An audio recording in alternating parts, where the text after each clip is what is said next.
Tim was a happy boy. He was always interested in anything that was around him, whether it was people or animals or trees, full of questions, and we did our best to give him the answers that he needed.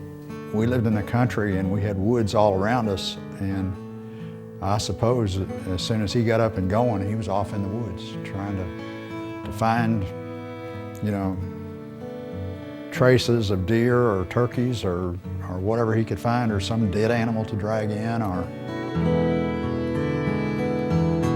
I had to be careful whenever I put away his clean laundry, because when I opened the drawer, I never knew what I would find. I might find a crawfish, I might find a bumblebee, I might find a grasshopper. I never knew, a bird's egg, never knew what was in there. So that's all I knew. Fishing pole, BB gun, that was good to go.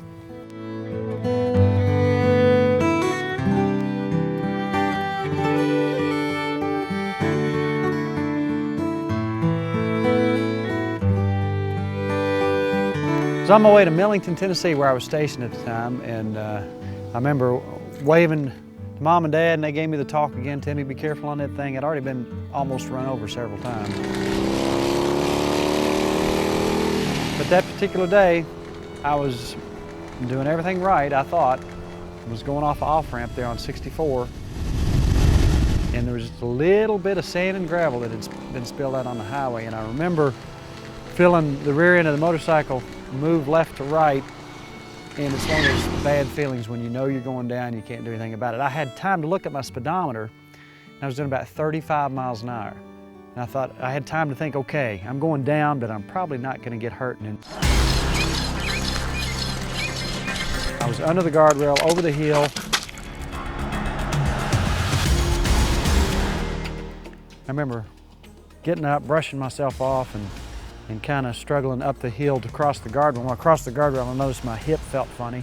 I'd fractured my pelvis, and I remember trying to reach up, and it was such an odd thought process, trying to reach up with my right arm to take my helmet off, and for some reason, my arm didn't respond to my brain's command. And then I noticed that my pinky finger was literally hanging off.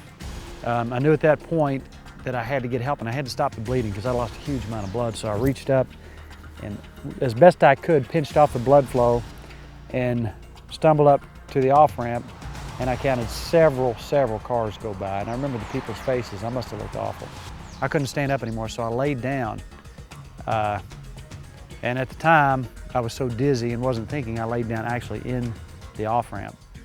And the only thing I can remember is the sun was out. I remember looking up and watching the clouds go by and thinking, if it's my time, you know, then I'm ready, but I'd rather stick around a while, but it wasn't my choice. We received a telephone call, you know, how bad is it? First thing I wanted to know, and he said, well, I can't tell you. He said, but you need to come quickly to the hospital. You don't like to see your children in pain, suffering, and he did suffer. He suffered a great deal in the beginning.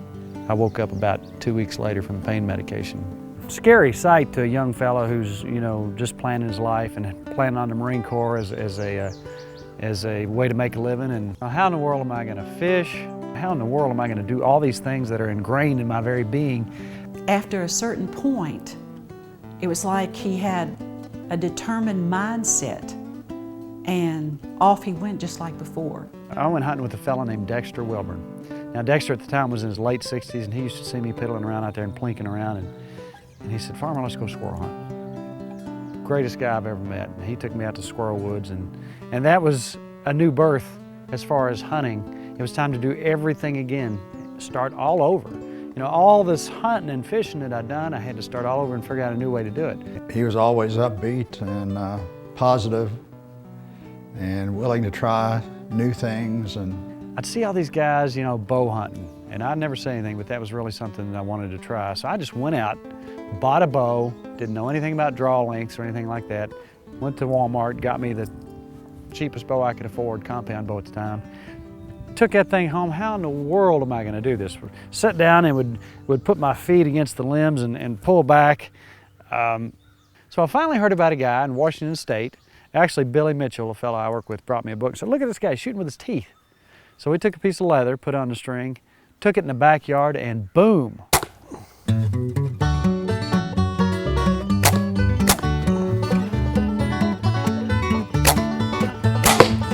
I like his optimism. For the most part, I figured out how to do everything. We were looking for a new host for Kentucky Field, and a lot of people were interested, and I don't think it really occurred to Tim to even apply. And I encouraged him to apply because he's just got that kind of personality that would really, really work on camera. Education. Can you tell us a little bit more about those, when they might be able to take them? Hello and welcome to Kentucky Field. I'm Tim Farmer. Join us as we journey across the Commonwealth in search of outdoor adventure. I never really thought about him being on television, but I always felt like he would be doing some kind of work outdoors. But the reason I wear the glove, and that's a question, a huge amount of questions I get, is I don't have hardly any circulation down here. When I walk into air conditioning, it feels like I'm being stung. It just hurts so bad. Now, what I do have is I have my shoulder. I can move my shoulder. And as you can see, the scar starts here. I have hardly any, and it's pretty beat up down. It's really beat up bad down here. And I can't bring my arm up, but I can, move my arm out. I can't move my fingers, but I do have my shoulder, which I'm thankful for because I can put stuff under my arm and hold it there. I don't think about my right arm. Other people say, oh, you did this and it's amazing. I don't think about it. And on the show, I don't try to harp on it or make people look at it. I just do what I'm trying to do. If there is, as a byproduct of somebody watching me do this, somebody out there who says, oh man, I got an uncle who's had a stroke, I got to tell him about this, he can get a fishing device. If that happens, that's the most wonderful thing in the world, and I get the greatest satisfaction out of helping people with that. After I got out of the hospital and found out that I, pretty much wasn't going to get the use of my arm back, some friends of mine, real supportive, they said, the host of Kentucky Field can only use his left arm. And like I said, I'd watched the show for so long and didn't realize that he only had the use of one arm. I called him and left him a message. He called me back, and like 2 weeks later, I came over here and met with him, and he showed me all the stuff that he had, and that's what got it all started. I soon realized that I had an important role to play. About 11, 12 years ago, I had the first Overcoming Physical Barriers workshop at the Department of Fish and Wildlife. With this right here around my neck, I can actually fight the fish with my neck and reel. These workshops, if you can only help a few people at a time, at least that's a few people.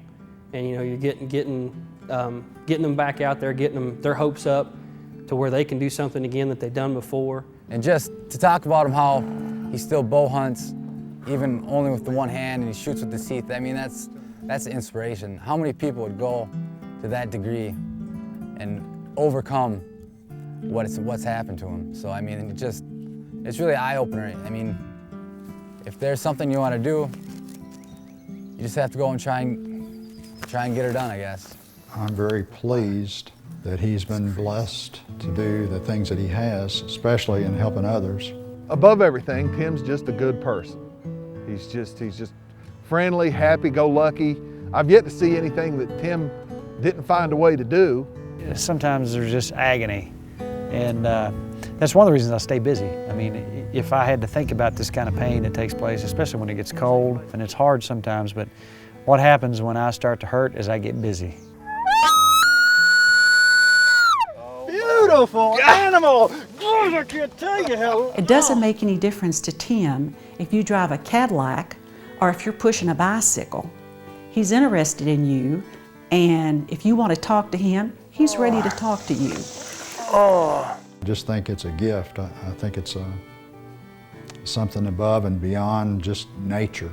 I think it's something that's given from above. Everybody, yeah! When people look at me and see me on the television hunting and fishing, I don't want them to think anything at all, but there's a guy who loves to hunt and fish and hopefully does it well.